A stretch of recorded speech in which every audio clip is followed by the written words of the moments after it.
Gusto kong kumain ng sinigang na baka pero wala akong stock sa ref. So, naisipan ko meron nga pala akong corned beef, kaya ito yung iluluto ko. At dahil medyo masama yung pakiramdam ng aking esposo, ay gusto kong makahigop siya ng sabaw. Sa aking kasirola, meron akong 2 basong tubig. Pagsasabay-sabayin ko na yung kamati, sibuyas at saka yung long green chili, isasabay ko na rin yung aking labanos. Sadyang maraming gulay yung ilalagay ko dahil magulay talaga kami. At saka fresh na sampalok din yung ilalagay ko. Nilaga ko muna yon, palalamigin ko muna bago ko pigain. Mas masarap kasi yung fresh na sampalok yung ilalagay sa sinigang. Okay, pakuluan ko lang yung aking gulay ng mga 5 minutes. At pagkatapos ng 5 minutes ay hahaluin ko muna to. Kung napapansin nyo, konti lang yung sabaw. Madadagdagan naman yan pagka nilagay ko na yung katas ng sampalok. Tapos titimplahan ko na rin ng patis. Ilalagay ko na rin yung aking sitaw.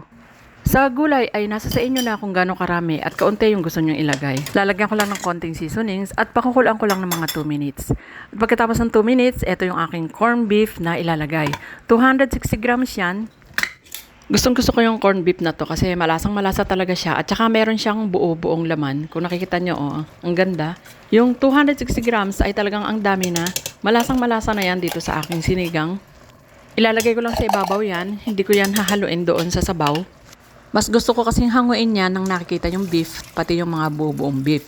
Ngayon ilalagay ko na yung piniga kong sampalok. Ang sarap talaga pagka tunay na sampalok yung ilalagay. Tamang-tama naman at panahon talaga ng sampalok ngayon.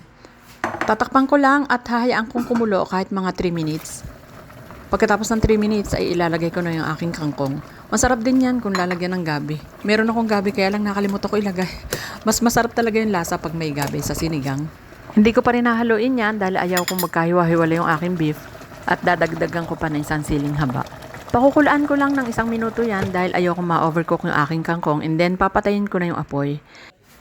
At luto na nga yung ating sinigang na baka. Ang sarap nito, lasang-lasa talaga yung baka. Marami din nung naluto, kahit mga 5 to 6 packs ay makakakain nito. Ang sarap higupin ng sabaw, tapos yung mga gulay niya ay hindi talaga na-overcook.